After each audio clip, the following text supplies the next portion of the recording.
Seu filho está no tempo certo para ser alfabetizado? Hoje vamos conversar um pouco sobre os mitos, as etapas e como acontece todo o processo que vem antes do lápis e do caderno. Cuida de toda essa parte pedagógica também, né? Desse olhar. Olhar um desafio, né, dos professores. Hoje vamos falar sobre um assunto que preocupa muitas famílias e gera muitas dúvidas: a alfabetização. Afinal, quando ela começa? Como nós conduzimos esse processo? O que fazemos para respeitar o tempo de cada criança? E o que os pais precisam saber para acompanhar de perto esse momento tão importante?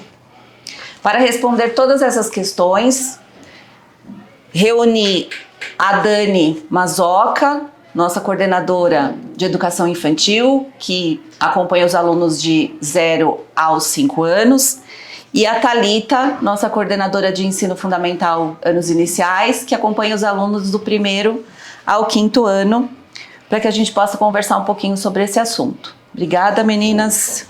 Vamos lá? Vamos.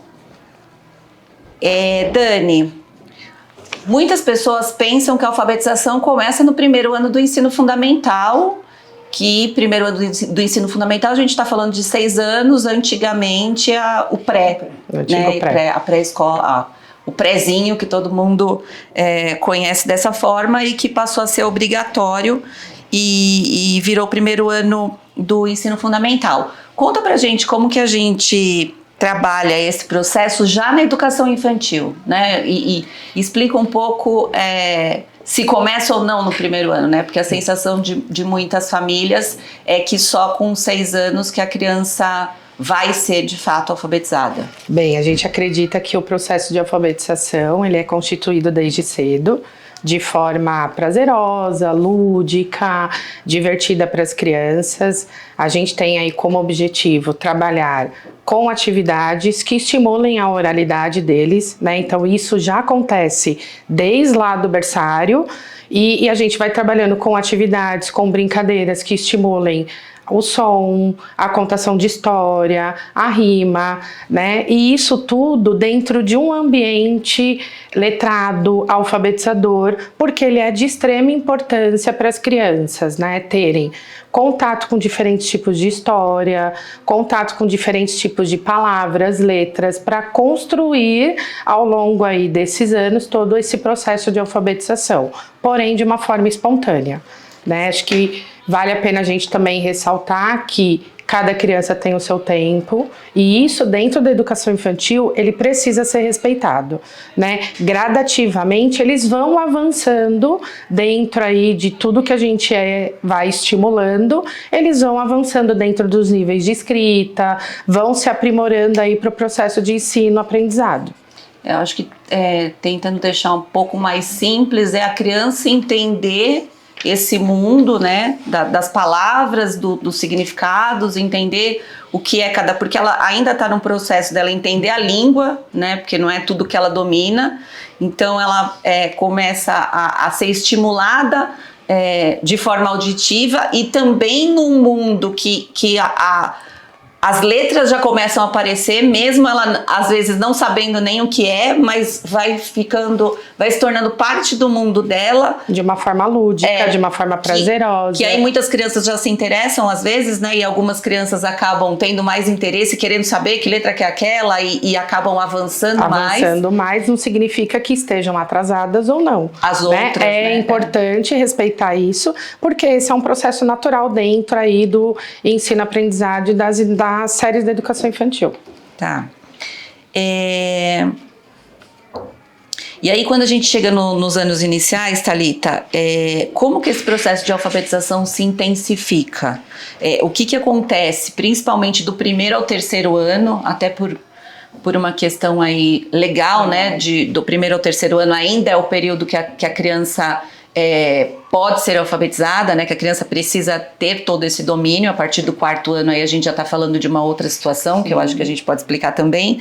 Mas como que acontece todo esse processo de alfabetização nessas etapas? Na verdade, do 1º ao 3º ano, que é o ciclo que a gente propõe de conclusão, de fechamento de uma alfabetização, ele passa esse processo ganha uma intencionalidade e uma estrutura diferente, mantendo um padrão de educação infantil nas vivências, experiências, porque continua sendo lúdico, mas com uma cobrança um pouco diferente nesse sentido. Então, no primeiro ano, os sons já começam a fazer relação com as letras, e eles começam a entender que para a formação de palavras, elas já precisam estar de mão dadas com outras palavrinhas, com outras letrinhas. E muitas crianças já vêm com esse conceito lá da educação infantil, porque é uma ideia que elas construíram até da vivência que elas tiveram, né? Mas a hora que você fala de intencionalidade, a gente acaba sistematizando isso para as crianças, né? Então, a criança que de alguma forma isso acabou passando batido, isso é dito, né? Isso. E é resgatado o tempo inteiro. Então é importante que a gente ressaltar aqui também que em todas as séries existe um resgate do ano anterior, para que o aluno consiga de fato concretizar aquele processo, né? Já no segundo ano, é claro que também tem a questão de demanda, que é uma demanda diferente a partir do primeiro ano, uma cobrança diferente. Eles já passam num processo, inclusive, de avaliação, sem peso de nota, a questão avaliativa, mas para que eles entendam o que significa e como é realizado. Por isso que a gente faz no primeiro ano, para ser um processo leve e gradativo, para que eles entendam. E no segundo ano isso ganha uma fluência ainda maior, porque eles saem muito das construções de palavras, passam para as frases, eles já conseguem fazer a leitura de muitas coisas e conseguem até compreender. E o terceiro ano é um ano de fechamento, de consolidação desse processo, e aí entra a questão de autonomia. Que aí a gente já entende que a criança precisa ter uma autonomia, uma fluência, até para dar conta do quarto ano. Autonomia tanto na leitura quanto na escrita.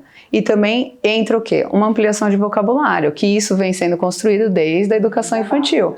Então essa base é extremamente importante nesse processo, porque isso traz um repertório que eles vão desmembrando nas séries para conseguir entrar realmente num processo e concluir aí a alfabetização no terceiro ano. E acho que é importante dizer também que a alfabetização não é só a criança conhecer as letras e entender letras, sílabas, palavras e depois o texto. Eu acho que isso é importante dizer porque assim, muitas famílias estão acostumadas com aquele modelo antigo que a gente foi alfabetizado começando da repetição e começando da letra A para lá no final você chegar lá na letra Z, né? E a gente entende hoje em dia que isso não faz muito sentido para as crianças, porque também para a gente também muitas palavras que a gente aprendeu às vezes não tinha nada a ver com a nossa rotina e com a nossa realidade. E às vezes uma criança que tem um nome lá no final do alfabeto, ela entender a família do nome dela só lá no final. Então hoje eles aprendem praticamente ao mesmo tempo, né? Exatamente. E primeiro entendendo as letras e depois eles começam a perceber nessas letras que uma letra que começa, duas sílabas que começam com a mesma letra, elas começam iguais, mas elas têm um som diferente, e aí ela vai, peraí, por que que o ba, por que que é ba ou, sei lá, bu? Um tem o A e o outro tem o U, né? E aí relação de som, né? Eles estabelecem muito isso. E outra coisa que eu acho que é importante dizer é que antes da criança acertar, ela erra bastante, né? A gente sabe que muitos pais se preocupam e a gente sabe também que tem uma comparação, né? Não tem jeito. Principalmente se tem ali duas crianças da mesma idade na mesma família, ou às vezes um amiguinho muito próximo que de repente fez uma lição junto, alguma coisa, e aí a família percebe, mas esse daqui já sabe, já está escrevendo, já está quase lendo uma palavra simples e o meu ainda não está fazendo nada. E como que vocês enxergam essas preocupações das famílias de será que meu filho está atrasado? Ou será que eu tenho que fazer alguma coisa? A gente percebe isso também de algumas famílias de se sentir na obrigação de repente ensinar paralelamente à escola, né, ter algumas aulas, digamos assim, para acelerar esse processo, na preocupação de que a criança precisa dar conta disso. Como que vocês enxergam isso? Eu enxergo até esse comparativo, até como você trouxe, como uma preocupação, como um gesto de cuidado com o filho, do amor, carinho. Eu acho que mãe e pai são isso, a gente se preocupa mesmo, mas nem sempre as comparações são boas para eles, né? A comparação tem a tendência de gerar uma ansiedade não só na criança quanto na família.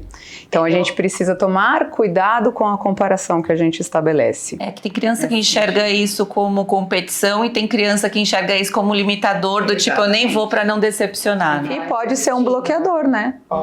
Neste processo que é tão importante. Então, se a criança não se sente capaz e valorizada, ele vai bloquear certamente para o processo da alfabetização, né? Eu acho que é importante dizer que o desenvolvimento não é linear, né? Depende muito do repertório de cada um e do tipo de experiência tempo, né, de cada um também, né? E também, às vezes, eu acho que outra questão bastante importante, que eu acho que a família ajuda muito, é nesse olhar de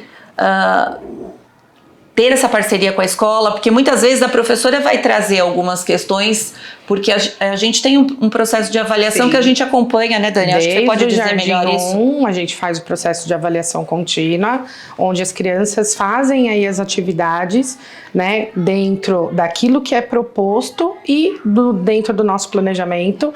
A gente tem toda essa análise dos níveis de escrita que eles vão avançando no decorrer das fases e a gente vai atuando em sala de aula com as atividades aí para trabalhar de repente, aquele nível que não foi avançado ainda para a criança. A gente tem um calendário de avaliações internas nossas, né, que as famílias nem ficam sabendo e nem as crianças. E a gente são atividades avaliativas justamente para ver em que nível cada criança está. Exatamente. E aí a gente vai, dentro do resultado dessa sondagem, a gente vai atuando em sala de aula com as atividades que a gente precisa desenvolver. Então, uma criança que está no nível pré-silábico, o que eu preciso desenvolver para ela atingir o nível silábico? Né? Então, essa é a atuação da professora, para trabalhar justamente com essas questões. E a professora enxerga a turma inteira e também consegue entender quem está precisando. Individual, de uma forma individualizada, de repente, ela precisa fazer alguma intervenção mais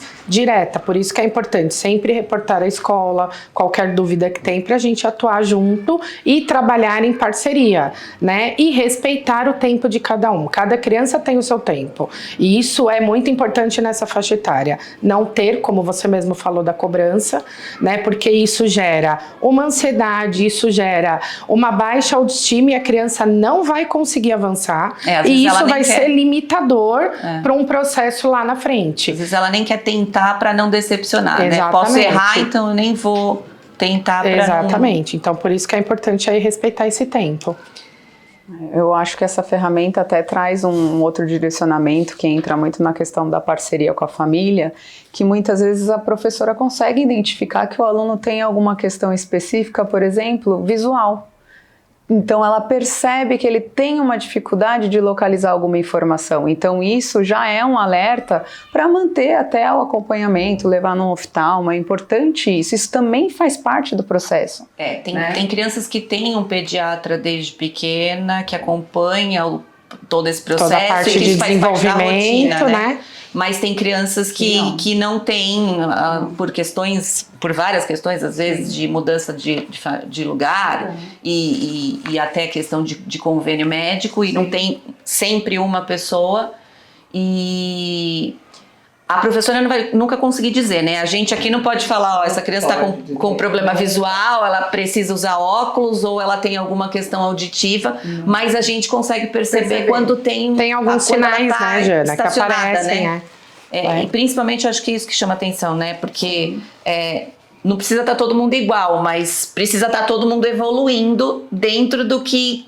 porque está tendo estímulo, né? Então, se a criança está sendo estimulada... Os mesmos estímulos. Exatamente. Então, se ela não está evoluindo, é onde a gente precisa olhar, fazer, de repente, uma reunião e intervir junto com essa criança para ela também conseguir avançar no processo. Às vezes são coisas simples, né? Às vezes é uma questão...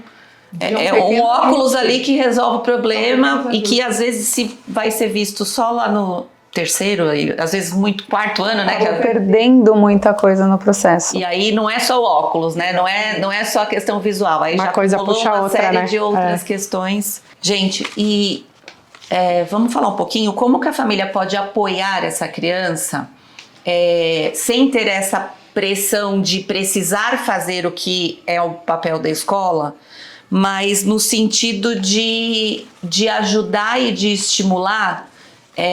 Porque muitas vezes as lições de casa de escrita espontânea, né, Dani, que vão com 3, 4 anos, que a criança não sabe escrever ainda e vai lá, escreva do seu jeito, ainda a professora coloca do seu jeito, mas tem família que entende assim, do jeito dela tem que ser o jeito certo, né? E aí, às vezes, para ajudar, acaba atrapalhando o processo, porque né? soletra, né? E a criança às vezes não entendeu ainda, não captou a sílaba, e às vezes nessa atividade a única coisa que a professora quer saber é se a criança já entendeu a diferença entre o que é escrever e o que é desenhar, né? Porque o primeiro processo é esse, né? Saber a diferença entre desenho e escrita. Mas o que a família pode fazer para apoiar a escola, principalmente nessa faixa etária até o terceiro ano, que não é o papel da professora, que não é assumir a posição da escola, mas que acaba contribuindo muito no processo de alfabetização deles? Então, Jana, na realidade é importante a família acompanhar esse processo da lição de casa, né? Verificar como que eles fizeram, validar aquelas conquistas que eles atingiram dentro daquilo que foi proposto. Gostaria de ressaltar também que é normal que uma criança espelha letra, número, não tem uma necessidade de ficar corrigindo, que isso é um processo natural. O espelhar é o escrever ao contrário ou do lado oposto, e isso dentro de sala de aula, com as intervenções pedagógica, com as atividades que a gente executa de uma maneira bem lúdica e significativa para a criança, eles vão conquistando e vão avançando esse processo, né? Então, a lição de casa é algo que a família precisa monitorar, olhar e principalmente validar a conquista da criança nesse processo. Não precisa corrigir. Né? Não, correção é papel da escola e do professor. do professor. O que algumas mães já me falaram, mas o que a escola vai pensar se meu filho levar a lição desse jeito, né? Acho que a gente precisa dizer que a escola não vai pensar nada. Faz parte do processo. Que a criança fez a lição, né? Eu acho que uma coisa importante da gente falar também é que muitas crianças usam a lição de casa para chamar a atenção da família. Então, assim, às vezes eles até sabem, mas eles querem a família perto neste momento. E aí, eu não sei. Ou eu não sei o que é para fazer, ou eu não entendi o enunciado. E até porque as professoras explicam a lição de casa antes de ir para casa aqui. Então, existe uma pausa no final do dia que elas esclarecem a lição de casa e enviam. Então, eles já sabem o que tem que fazer. Porque tem criança que fala que não sabe fazer, que não consegue fazer e também não quer levar a lição sem fazer, e a hora da lição vira um desgaste em casa, e às vezes é aquele momento, às vezes a criança percebe a importância que a família dá para isso, e é ali que ela pega e fica esse tempo, né? Então, essas questões emocionais aparecem muito também na hora da lição de casa, e por isso que é importante a família não entrar na preocupação de precisa estar tudo perfeito, né? O importante é que eles tentem. Sim. E que eles façam. Outra coisa que eu acho que é importante a gente citar, a importância é a questão do cuidado, do olhar do professor, e a importância do professor ter essa experiência, né? A gente não coloca um professor recém-contratado para ser professor logo de cara. Uma professora de primeiro ano, ela nunca vai lá para o primeiro ano sem ela ter antes passado por todo um processo. E acho importante isso, né? Porque a professora precisa entender como a escola concebe essa questão da alfabetização. E a nossa equipe, por exemplo, quando entra numa sala de aula, quando assume uma turma, ela já assistiu várias aulas de outras professoras, ela já vivenciou, ela já viu algumas crianças passando por esse processo, e isso fica mais... Sim. Elas têm um domínio diferente, na verdade, a maturidade delas, elas fizeram um plano de carreira, passaram por todos os níveis, né? Então, são professoras antigas já, né, na verdade. Principalmente pensando na questão dos anos iniciais, são professoras que têm, no mínimo, uma experiência, uma bagagem maior nessa questão, né? E chegam com mais segurança também, né, para executar todo esse processo de uma forma mais natural e mais leve possível. A gente tem um plano de carreira onde a gente começa com isso desde o berçário. Elas assumem as turmas do berçário, né? E aí viram as ADPs, que são as professoras do maternal 1, e seguem aí nessa evolução, conquistando aí essa maturidade pedagógica e profissional com o tempo no decorrer do dia a dia. Sempre que elas estão numa série, com certeza elas já vivenciaram essa série como espectadoras de outra professora, né? Eu acho que isso faz uma grande diferença, até para elas entenderem como que funciona todo esse processo de alfabetização da escola, né? Porque a escola tem aí alguns princípios em relação a isso e a gente entende que um processo de alfabetização bem consolidado, ele é base para o sucesso das demais etapas, né? Então, a criança que realmente se apropria disso e tem essas habilidades bem desenvolvidas, ela com certeza vai ter muito mais facilidade para dar seguimento aí em todo o ensino fundamental e ensino médio. Gente, então é isso. Obrigada pela participação de vocês. Se vocês tiverem interesse em conhecer um pouquinho mais sobre o nosso trabalho, agendem uma visita e marquem aí com a coordenação para que vocês possam conversar e entender como funciona todo esse processo de alfabetização e de desenvolvimento aí das turmas. Espero que vocês tenham gostado desse episódio. Se quiserem deixar sugestões de pauta, deixem nos comentários. Nos sigam na nossa conta do Instagram, do Spotify e no nosso canal do YouTube. Até a próxima!